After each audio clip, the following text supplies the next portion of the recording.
Deklarasi Revolusi Ekonomi Rakyat. Dengan rahmat Tuhan Yang Maha Esa, dengan ini dideklarasikan Revolusi Ekonomi Rakyat sebagai upaya mengembalikan hak-hak ekonomi rakyat Indonesia dengan menimbang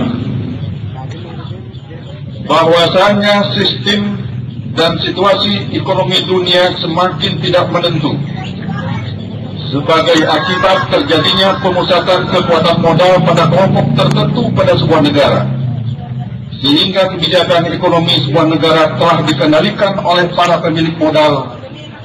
baik secara langsung maupun tidak langsung. Dan kondisi ini sangat membahayakan eksistensi dan kekuatan ekonomi bagi kemakmuran rakyat,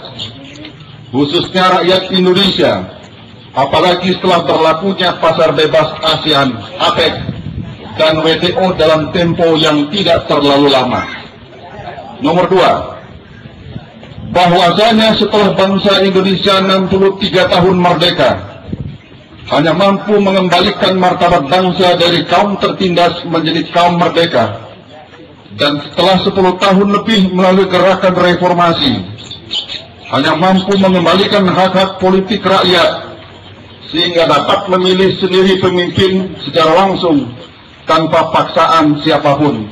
tetapi belum terjadi pemulihan hak ekonomi rakyat. 3, bahwasanya dalam pelaksanaan dan kenyataan kebijakan yang telah dibuat di Indonesia, semakin tidak jelas sistem ekonomi yang dianut, serta tidak adanya jaminan rakyat Indonesia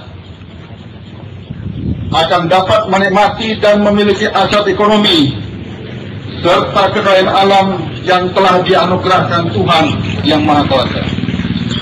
4, bahwasanya telah terjadi penguasaan aset-aset ekonomi dan kekayaan alam Indonesia oleh pihak asing secara sistematis,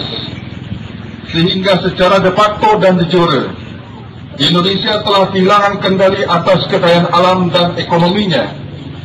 sehingga akan berdampak buruk bagi seluruh kehidupan rakyat Indonesia. Nomor 5, bahwasanya anggaran pendapatan dan belanja daerah, belanja negara APBN, dan anggaran pendapatan dan belanja daerah APBD yang selama ini hanya mampu berperan sebagai biaya sistem negara, sehingga tidak memberikan kemakmuran secara signifikan kepada seluruh rakyat Indonesia. Dengan ini saya memutuskan perlu dilaksanakan suatu program pembangunan ekonomi secara cepat yang berbasis kepada kekuatan ekonomi kerakyatan melalui suatu gerakan revolusi ekonomi rakyat. Tujuannya mengembalikan hak-hak ekonomi rakyat atas kepemilikan aset-aset ekonomi dan kekayaan alam bangsa kepada rakyat secara langsung, sehingga tidak ada lagi kemiskinan.